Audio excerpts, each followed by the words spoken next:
In this video, I'm going to be showing you a beat breakdown I did for a beat I made just yesterday. I updated my computer and somehow FL Studio stopped working with OBS. Sometimes this shit just decides to not work for no reason at all. But anyways, a day later, I finally got it working. So let's get right into it.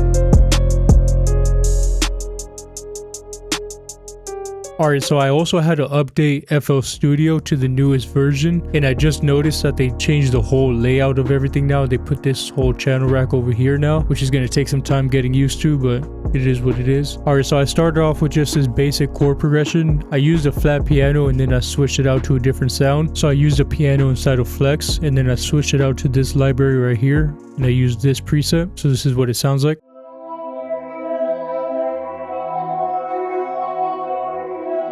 So it's real easy, just atmospheric, just like a sound that I'm going to use for the background.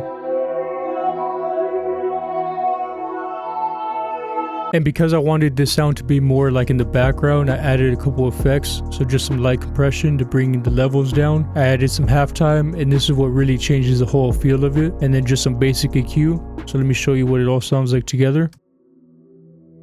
So with the halftime, it's just the main preset that you open it up with, and then the EQ, I just cut off the low end and the high end, and I cut off some of the mids so that it leaves room for the vocals. And I know this is supposed to be stock plugins only, but halftime is the only one that I don't mind using just because it's only like $12. But I have a tutorial on how to create the halftime effect for free, so if you want to check that out, just click up here. And then I copied over the same chord progression, but I just added a little more to it, so you can see this little counter melody going along. For this one, I pulled up Citrus, and the preset is inside of the short synth library. It's this one right here. So this is what it sounds like.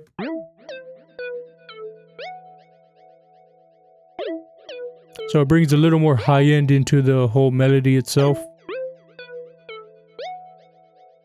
So for the effects, I added Supermassive, which is actually a free plugin. I definitely recommend checking it out. And I added an EQ on top of that. So this is what it sounds like. So you can see it just adds a lot of depth to it all.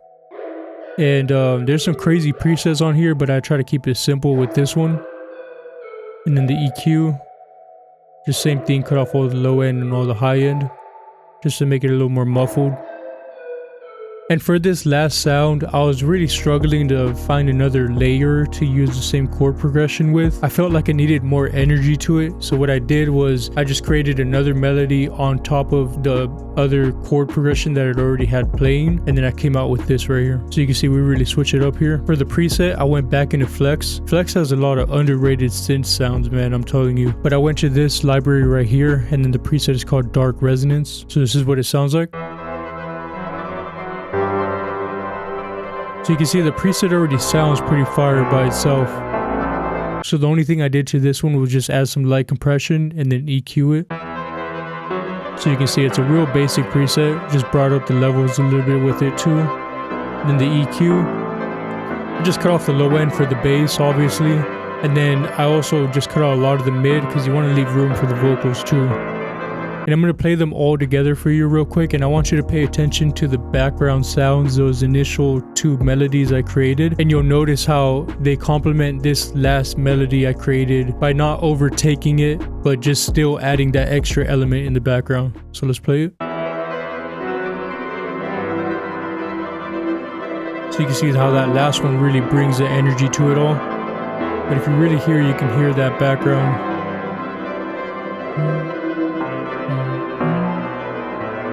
And for the bass line, it's real easy. I just followed that bass line I created with that last melody. And I'm going to show you on the playlist so you can see what I'm talking about. So I followed the first part of it, and on the second half, I just chopped off that middle note. And so this is what it sounds like.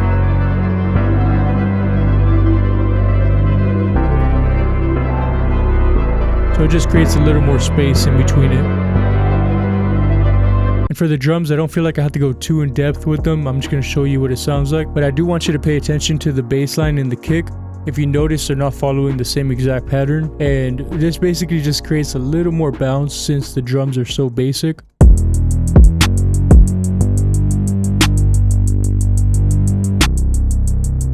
So you can see right here.